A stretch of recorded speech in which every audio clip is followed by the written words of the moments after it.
What's up, everybody? This is Lyle with No Hippie Barbecue. And the other day I was watching a YouTube channel by the name of In the Kitchen with Jonny, and he had done a flourless peanut butter and jelly cookie. And I figured, you know what?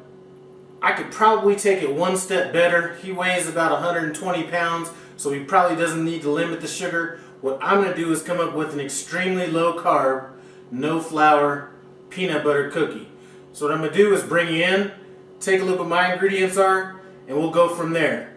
Now what I will do is I'll put a link to In the Kitchen with Jonny's YouTube channel, so you can run by there. He does all different kinds of cooking. He's an excellent cook. Run by there and take a look. The ingredients we're going to need for this, I have this is all natural peanut butter, which is basically just peanut butter. No salt or anything added. That wasn't enough, so I did go with a store brand that doesn't have any sugar added. It does have some salt added, so that's what this is here. Our sugar, instead of using plain sugar, which is here, I have some basically Splenda. That's just the generic brand. And then I have brown sugar, and I'm using the brown sugar zero carb Splenda with that as well. Now, one thing he didn't have in his recipe was cinnamon. I'm going to go ahead and add some cinnamon. We're going to have some vanilla extract, a little bit of salt, and an egg. That's pretty much it. Let's get this whipped up. Simple recipe. I couldn't believe it when I saw it on his YouTube channel. First of all, what we're going to do is we're going to start off with the beaten egg, which I already have in here. I'm going to add my cinnamon, vanilla, salt, my brown sugar Splenda, and my Splenda white sugar. And we are just going to whip this up.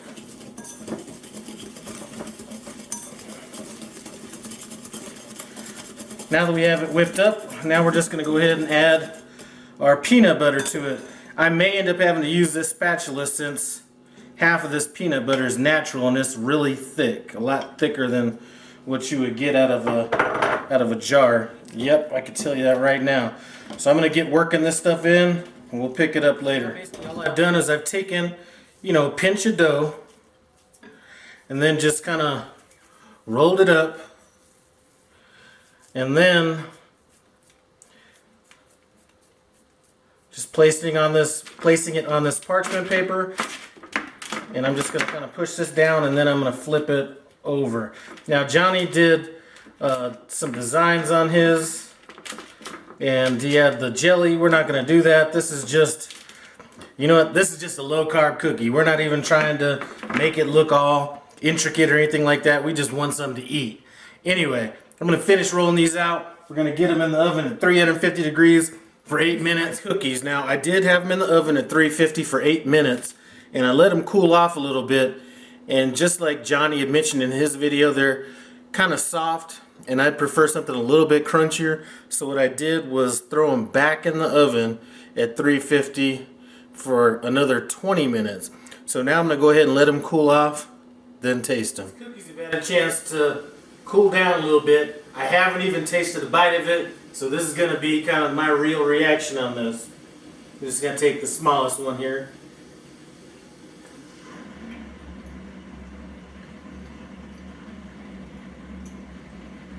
I'm going to say that this is exceptional for a extremely low carb, no flour cookie. I'm glad I put it back in the oven. It's not crispy like the Chips Ahoy or anything, but it is firm. That's a good cookie. You know what? If you're watching your carbs or want something, this has to be fairly low calorie, because the only thing that was added was Splenda brown sugar, so those are 0 calories. You have an egg. This has to be like extremely low calorie. Anyway, if you're trying to slim down a little bit, like I am, try this recipe out. Thanks for stopping by No Hippie Barbecue. Comment, subscribe, and I'm out. These are some good ass cookies.